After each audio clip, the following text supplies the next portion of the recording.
June 24, 1944. The volcanic horizon of Iwo Jima trembled under the thunder of engines. Beneath a pale morning sun, the airfield shimmered with heat rising off black ash. Petty Officer First Class Saburo Sakai gripped the control stick of his Mitsubishi Zero, the same hands that had sent more men plunging into the sea than he dared count. He gazed eastward, where the sky would soon darken, not with clouds, but with American carrier planes by the hundreds. Years earlier, such formations had come in scattered handfuls. Now they arrived like storms, unbroken, relentless, and growing stronger each week. Sakai muttered words to a fellow pilot that would outlive the battle itself. "We shoot them down every week, but they come by dozens, always by dozens." That sentence was not simply lament. It was the death knell of Japanese naval aviation. The truth hung in the air as plainly as the smell of fuel and oil.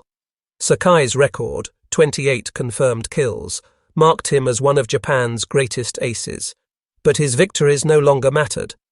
Around him stood boys barely trained, men who believed the old mythology, that skill and spirit could overcome numbers and machines. Sakai knew better. The war had shifted from courage in the cockpit to arithmetic on the factory floor, and the numbers were merciless.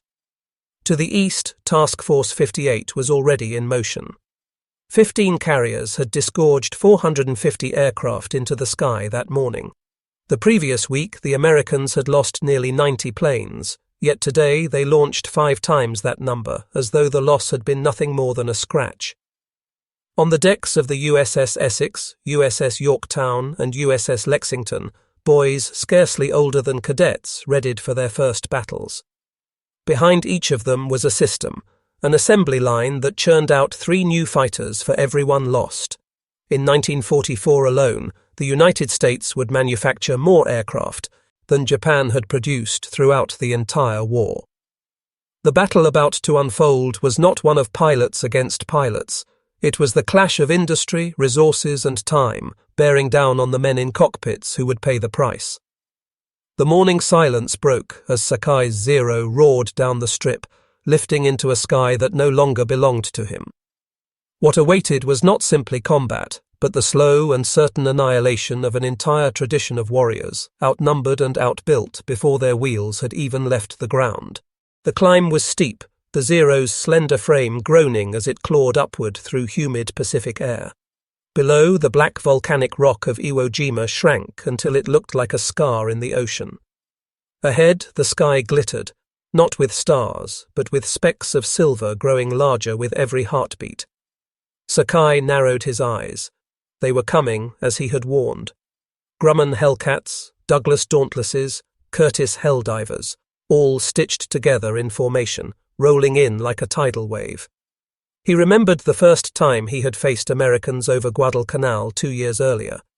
Then his Zero was untouchable, agile, faster in a climb, deadly in a turn. He had sent enemy after enemy spiraling into the sea.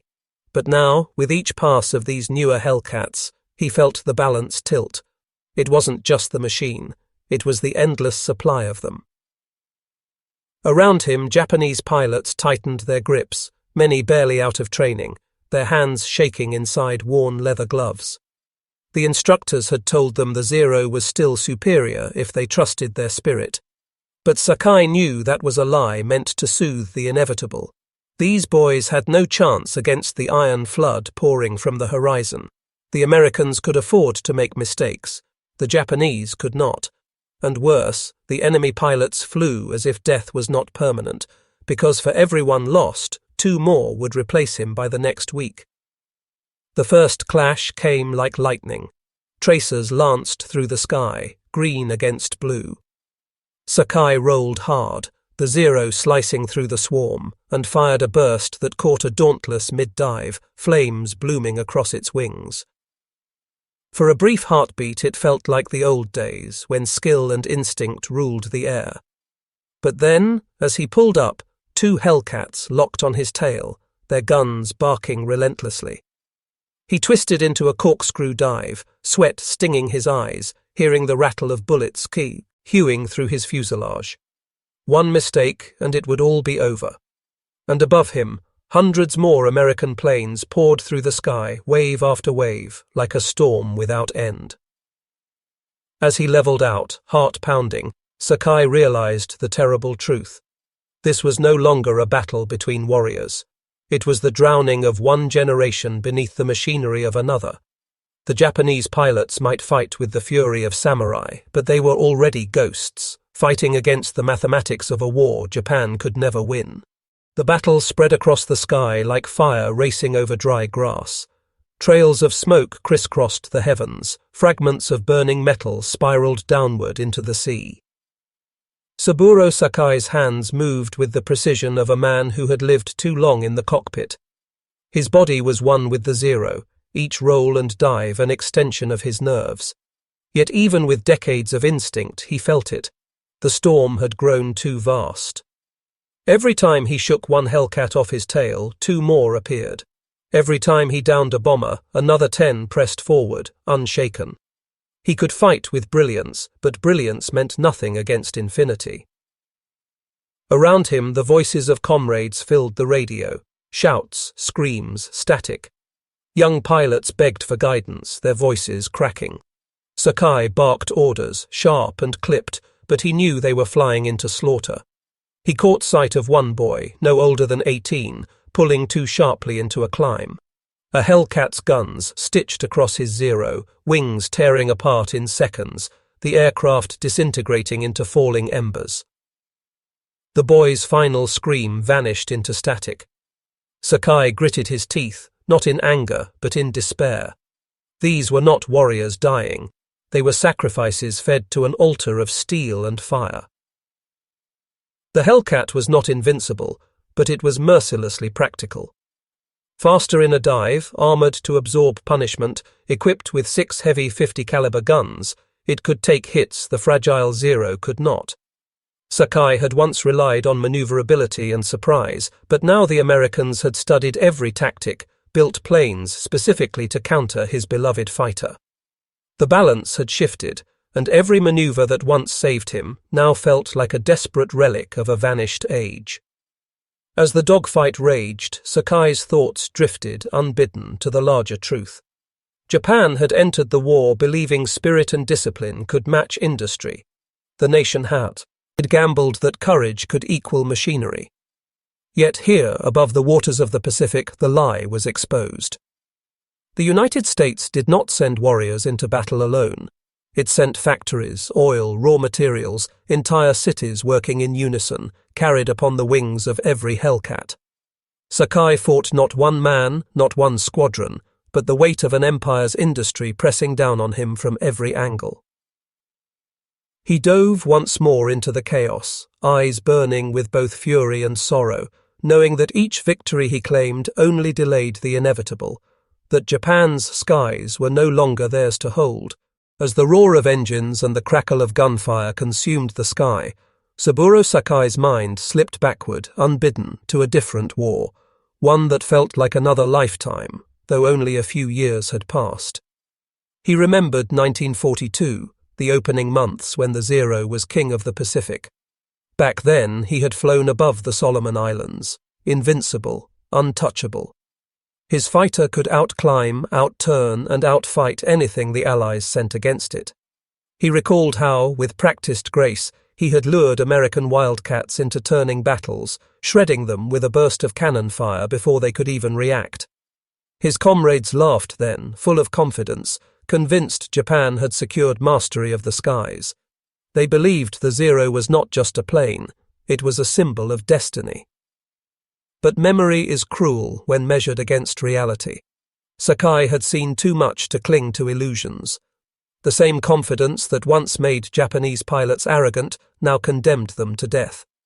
In those early days, he too had shared in the pride. He had painted kill marks on the side of his fuselage, knowing each one was proof of skill, proof of honor.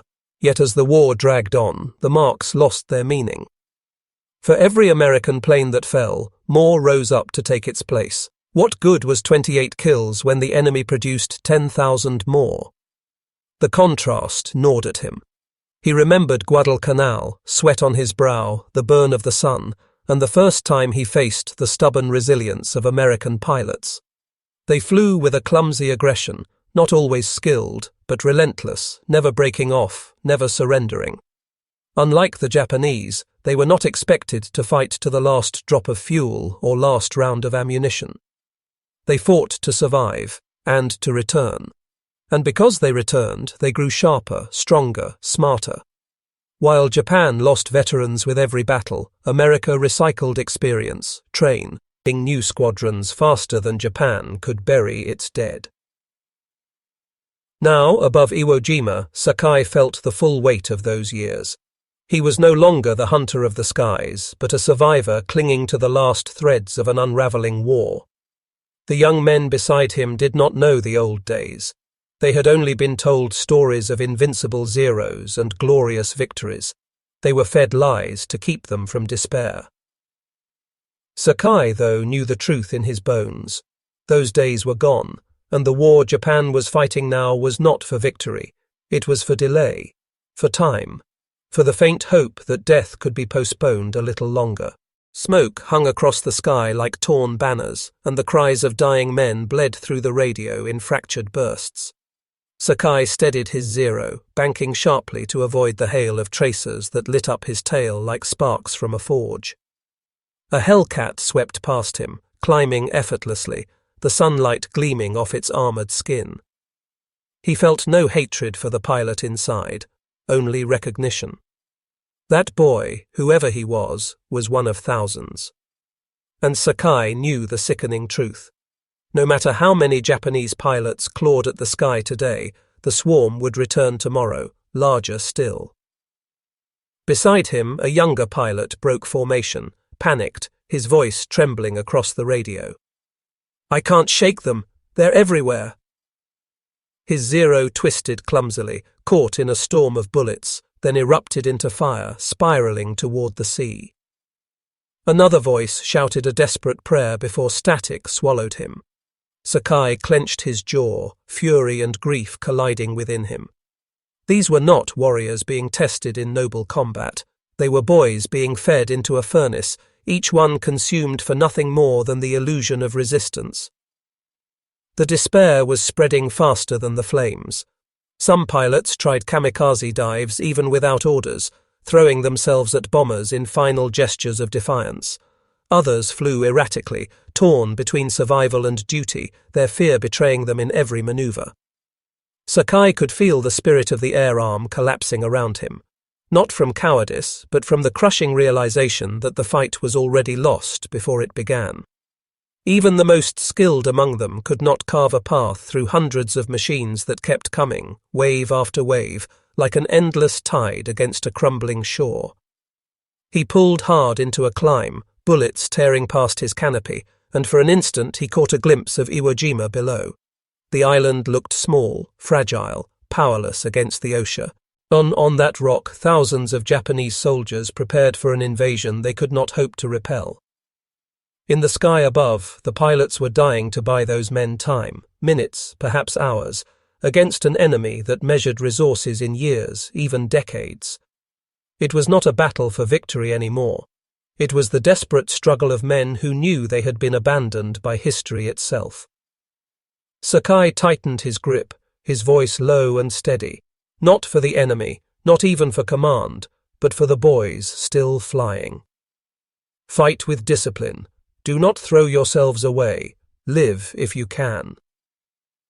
But deep down, he knew how hollow those words were. Survival had become the rarest victory of all. The horizon itself seemed to move, thick with the shadows of aircraft. From the cockpit of his Zero, Sakai could hardly believe the scale.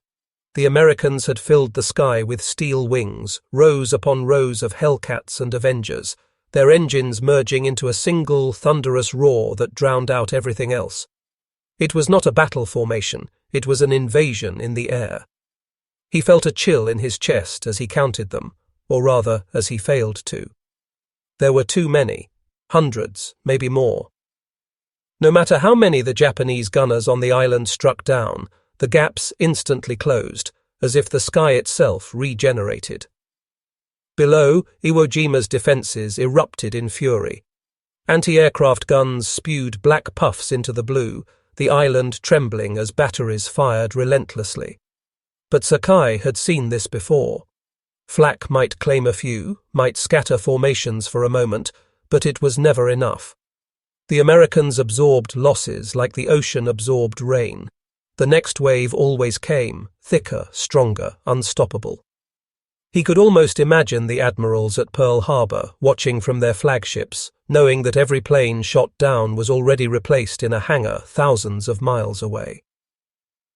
Sakai dove into the chaos, weaving between arcs of tracer fire, and picked a target, a lumbering Avenger torpedo bomber. He lined it up, squeezed the trigger, and his cannons roared. The bomber shuddered, burst into smoke, then plunged downward. For a fleeting instant, victory sparked through him. But as he pulled up, his breath caught. Where one Avenger had fallen, 5 more pressed forward, unshaken. He realized then that his kill meant nothing, a drop of blood in an endless storm. Over the radio, a weary voice whispered, "How can they have so many?" The question hung heavy, unanswered. Sakai knew the truth. The Americans had transformed war into industry. Factories in Detroit, Seattle, and Los Angeles had become arsenals, producing planes faster than Japan could dream of destroying them. Every rivet, every engine, every bullet represented the strength of a nation untouched by war on its homeland. Japan could not hope to match it. No nation could. As the formation tightened again and the bombers pressed toward Iwo Jima, Sakai felt a weight heavier than fear. It was the crushing certainty that he was watching not just a battle, but the erasure of Japan's air power in real time. The Zero, once the terror of the Pacific, was now a relic, outnumbered, outgunned, and outlived by the sheer machinery of American might. The air reeked of fuel and burning metal. Sakai's Zero shuddered as shrapnel tore across its wings, but he forced it steady, weaving through the chaos with the reflexes of a man who had lived this dance too long. Around him, the sky had become a graveyard. Zeros spun downward in flames, their trails streaking like falling stars across the blue. Each one carried a name, a face, a family waiting on an island that would never see them again. Yet in the roar of engines and gunfire, those lives vanished without ceremony, swallowed whole by the machine of war. Sakai felt the weight of survival pressing on him. Why was he still alive when so many younger men, braver perhaps, were gone in seconds? He had once believed that victory belonged to the skilled, that fate favored the disciplined. Now he understood that survival was nothing more than chance, a twist of the rudder, a fraction of a second, the whim of a bullet's path. He was not living because of destiny. He was living because history needed someone to witness the death of an empire in the sky. He banked hard, catching a glimpse of a formation of Hellcats circling high above, methodical, precise, like wolves herding prey. Below them, American bombers lumbered forward without fear, shielded by layers of fighters. Sakai realized with a sinking heart that the Americans did not even consider this a contest anymore. It was an operation, efficient, calculated, inevitable. For every Japanese pilot who fought with spirit and desperation, the Americans answered with organization and endless supply. On the radio, silence had begun to replace the frantic cries. Pilots were falling one by one until only fragments of voices remained. A boyish tone crackled through for a moment. "I can't see anyone. Am I alone?" Then static swallowed it whole. Sakai gripped the stick tighter, his knuckles white, not from fear of death, but from titi, unbearable knowledge that the boy's last words were the truth. Alone. That was the fate awaiting them all. And yet he pressed on, not because he believed in victory, but because retreat meant surrendering to despair. If he lived, he would carry their memory. If he died, he would die knowing he had stood against a tide no man could stop. His survival had become a burden, a duty heavier than combat itself, the duty of remembrance. As the smoke of burning planes drifted toward the sea, Sakai's thoughts turned bitter. not at the Americans, but at his own leaders. From Tokyo, far from the flames and the wreckage, commands had come down in polished words. Fight with honor, sacrifice without hesitation, victory will be assured. But in the cockpit, Sakai saw the truth written in fire across the sky. Victory was no longer possible. What the High Command called honor was nothing more than the systematic wasting of young men who never had a chance. He remembered the briefings before the battle. Officers spoke of glorious resistance, of divine spirit stronger than steel. They promised that a handful of Zeros could break the American wave through courage alone. Sakai, veteran of countless dogfights, knew better. He had seen too much to believe such speeches, yet he said nothing. To speak doubt was to betray the code, to risk being branded a coward. So he listened in silence as boys, some barely able to shave, nodded with wide eyes, convinced they were about to step into legend. What they stepped into instead was slaughter. Every passing minute, another comrade vanished in fire. Sakai wondered if the men in Tokyo even cared.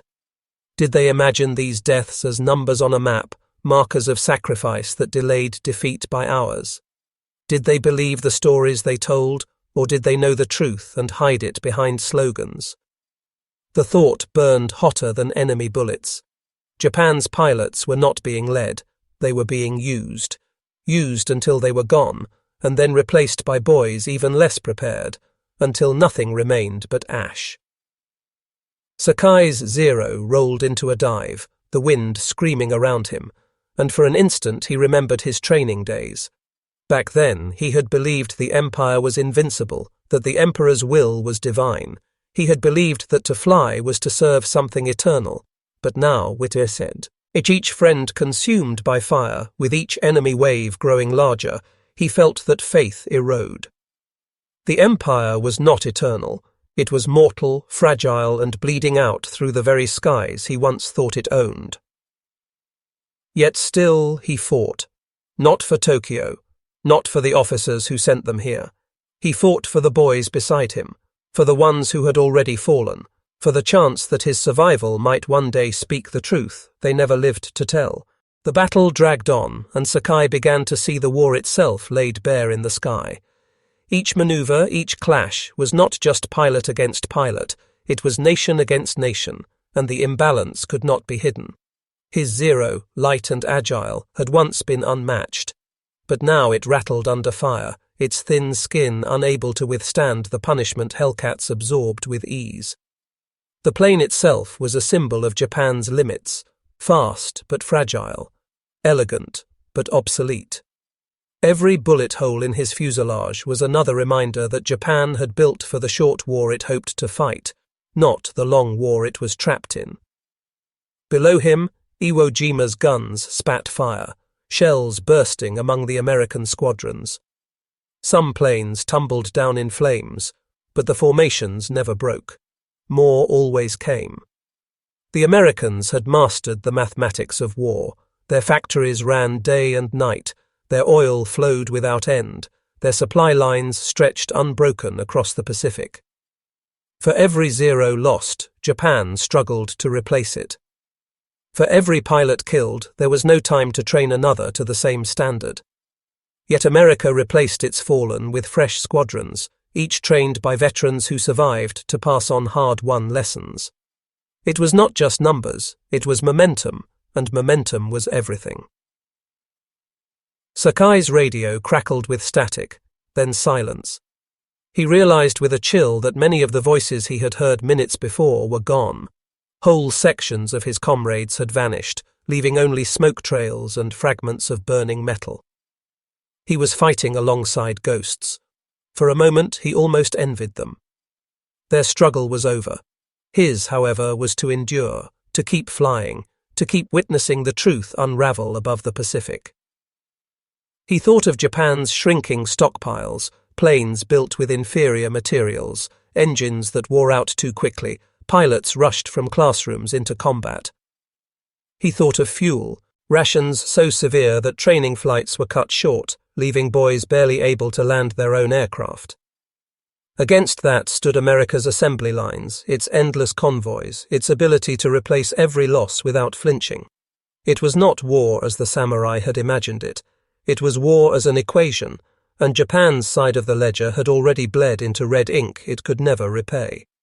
Sakai banked sharply, his heart heavy, and whispered to himself words no Japanese pilot was meant to say aloud. This is not fighting anymore. This is drowning. The sky was thick with fire, yet in the chaos Sakai's mind turned inward. For years he had been told that to die in battle was the highest honor, that a pilot's sacrifice was eternal proof of loyalty to the emperor. But as he watched zero after zero vanish in flames, the question gnawed at him. What did honor mean when it achieved nothing? Was it still noble to throw away a life if the enemy never even noticed the loss? He thought of the boys who dove blindly into bombers, their planes shattering like glass against steel. The official record would call them heroes. To Sakai, they were martyrs to futility, their courage wasted against an enemy too vast to even flinch. The idea unsettled him, for it clashed with everything drilled into him since his youth. His instructors had spoken of the Bushido, the way of the warrior, as though spirit itself could bend the tide of war. And once, perhaps, he had believed it. When the zero dominated the skies, when victories piled high and the empire expanded like fire across the Pacific, honor and destiny had seemed inseparable. But now, in 1944, with Japan's skies collapsing, the code felt hollow. What good was honor if it only fed the flames of defeat? What good was sacrifice if it changed nothing? Sakai's eyes caught another Zero diving recklessly, ramming a bomber's tail in a desperate kamikaze strike. Both planes exploded in a blossom of fire, debris raining into the sea. For a heartbeat, silence filled his cockpit. He felt no surge of pride, no reassurance in their sacrifice. Only sorrow. That boy had given everything, and still the bombers advanced, engines steady, wings unbroken. His life had bought nothing but another line in a report that Tokyo would twist into propaganda. Yet even as despair gripped him, Sakai refused to surrender to it completely. If honor could not be found in death, perhaps it could be found in endurance. To live, against the odds, against the storm, was itself an act of defiance. Each maneuver, each burst of fire, was not just resistance but testimony, that they had fought, that they had seen, that they had not vanished quietly into the dark. Survival was no longer selfishness, it was witness, it was memory.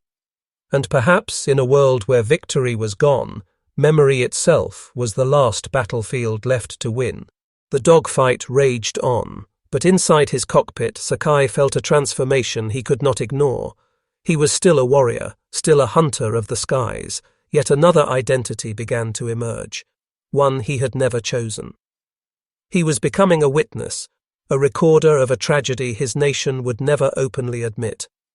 Every burst of fire, every zero torn apart before his eyes, etched itself into his memory with unbearable clarity.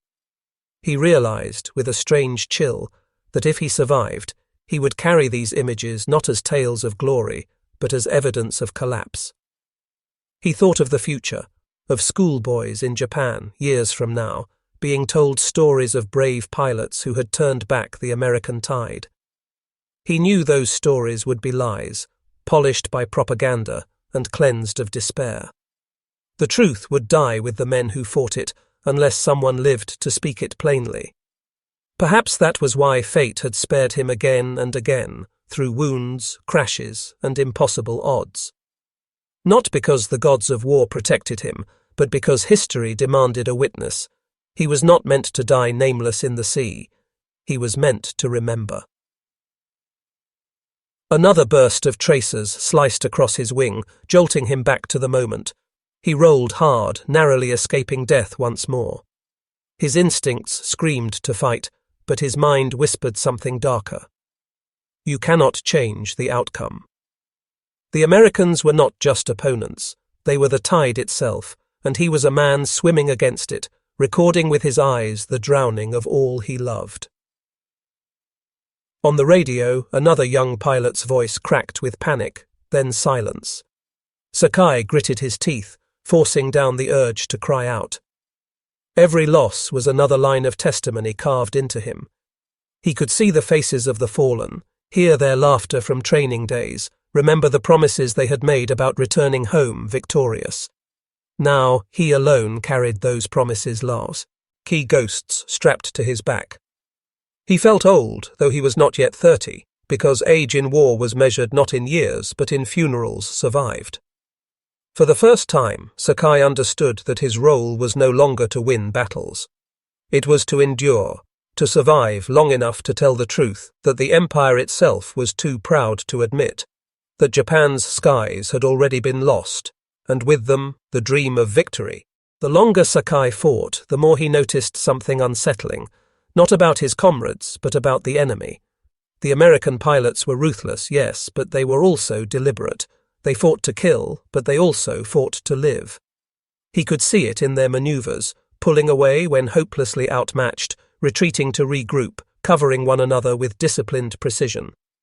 They were not shamed for survival. They were taught that living to fight another day was victory enough. It was a concept alien to the Japanese way, and in that difference lay a truth more damning than any bullet. Sakai remembered his training, the relentless drilling of Bushido into his bones. A pilot was to value honor above breath, victory above survival. To return without dying for the empire was, in some eyes, cowardice. Yet here in the skies of Iwo Jima he saw the opposite philosophy triumph. American squadrons protected their weakest. Veterans guided rookies through the storm. Losses were accepted but never glorified. To them, survival was not shame. It was strength, a chance to pass on experience, to keep the machine of war turning. It was a cycle Japan could not replicate, because Japan demanded sacrifice where America demanded endurance. That realization weighed heavier than enemy fire. Sakai thought of the boys beside him, taught that death was the only true offering.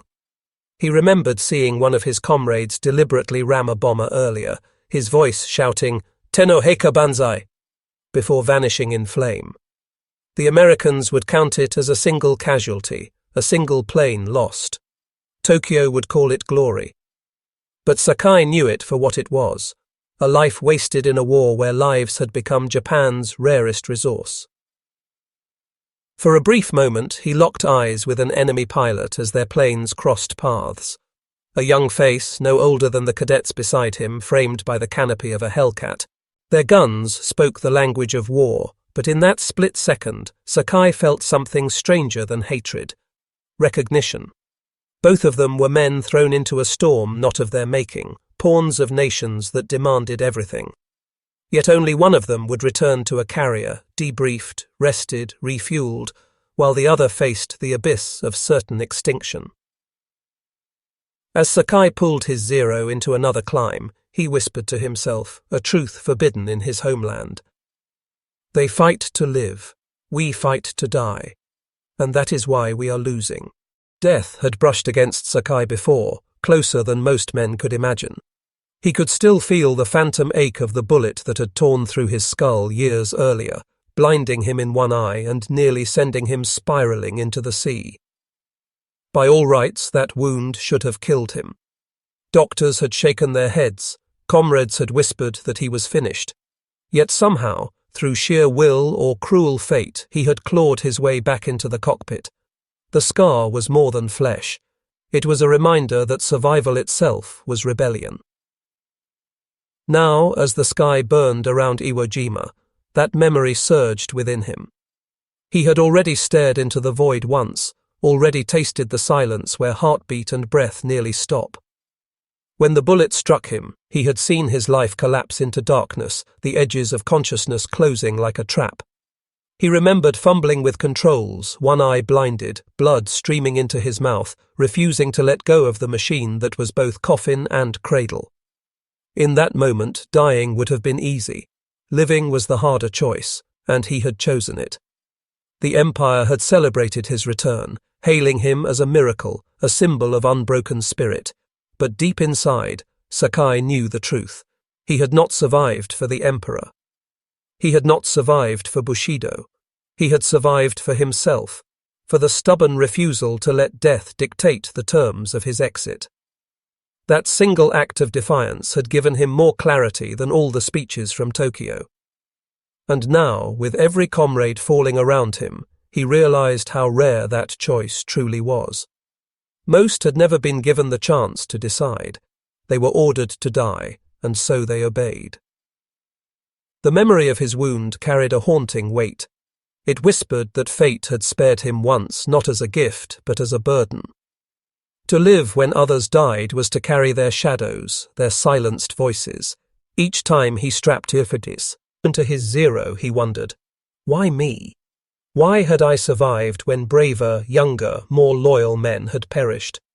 The question never had an answer, but it followed him like a ghost at his side. As the battle raged, Sakai gripped the stick harder, the scar on his face throbbing with phantom pain. He understood that his very existence was proof against the Empire's myth. He was not a man who had died gloriously in fire. He was a man who had lived, and that, perhaps, was the greater heresy. When the guns finally fell silent, when the last engine hum dissolved into distance, a different kind of weight filled the sky. It was not relief. It was emptiness. Sakai had come to know that silence too well, the dreadful pause after slaughter when the air seemed too still, as if it recoiled from the violence just witnessed. In that hush, the mind betrayed him. Every face of every fallen comrade rose unbidden, demanding to be remembered. The battlefield did not echo with victory. It echoed with ghosts. He landed his zero on the battered strip, the engine coughing, fuel nearly gone. Around him, mechanics rushed, but the silence lingered louder than their voices. He looked at the other planes, or rather at the empty spaces where planes should have been. Each gap told its own story. Each missing shape in the lineup was a friend erased. The ground crews pretended not to notice, clinging to routine, but Sakai could see the truth etched in their eyes. They counted too, silently, though they would never dare speak the number aloud. To speak it was to admit defeat. That was the cruelty of survival. Every return to base was not triumph, but tally. He remembered the laughter of those who had taken off beside him, their last words over the radio, their youthful certainty that they would make a mark on history. And now? History would never know their names, only the Empire's fabricated myth that erased failure with shallow glory. Sakai knew better. He had seen them fall. He had felt the vibrations of their deaths in the air. As night crept in, the silence deepened. No engines roared, no orders crackled, just the soft rustle of wind through the hangars, carrying with it the weight of absence. He sat alone by his aircraft, tracing the scar on his face, listening to that hollow quiet. The Empire demanded sacrifice, but it never prepared its sons for the silence that followed. That tea was left to men like Sakai, who carried the echoes long after the world pretended to move on. In those still hours, he understood why death sometimes seemed easier. The dead did not have to sit in the dark, haunted by memory. The dead did not have to hear the silence that followed war. Only the living bore that punishment. Each time Sakai returned from the skies, the gulf between truth and Tokyo's propaganda grew wider. The radio broadcasts spoke of glorious victories, of enemies shattered, of Japan's unbreakable spirit. Yet he, who had stared into the burning wreckage of friend after friend, knew it was a lie painted over a collapsing empire. He had watched entire squadrons vanish in minutes. He had seen American bombers fly on, unshaken, even after wave upon wave of desperate attacks. The reality was carved into his bones, but the nation demanded a story dressed in triumph. Letters from the homeland arrived, brimming with hope that his efforts were part of some secret turning of the tide. Mothers wrote of pride, children of dreams, wives of belief in victory. Each word stabbed him deeper because he knew the truth, that their sons, their husbands, their brothers were being fed into a furnace that could never be satisfied. He wondered if those writing the letters truly believed what they were told, or if they clung to illusions because the truth was unbearable. Perhaps both. Perhaps lies were all that kept a starving nation standing. What tormented Sakai most was the thought that silence made him complicit. By flying, by surviving, by returning home with medals pinned to his chest, he was a part of the performance. He had become a symbol against his will. To the people, he was proof that the empire still had teeth, that Japan's skies were defended by heroes. Yet he knew he was defending nothing. Every sortie was not protection, but delay. Every kill was not victory, but a momentary reprieve in a war already lost. At night, when propaganda loudspeakers blared songs of valor, Sakai would sit in the shadows, replaying the screams of dying comrades in his head. The songs promised glory. His memories delivered only sorrow. He wanted to tell the truth, to rip the mask away, but the words "wepo" would never be allowed.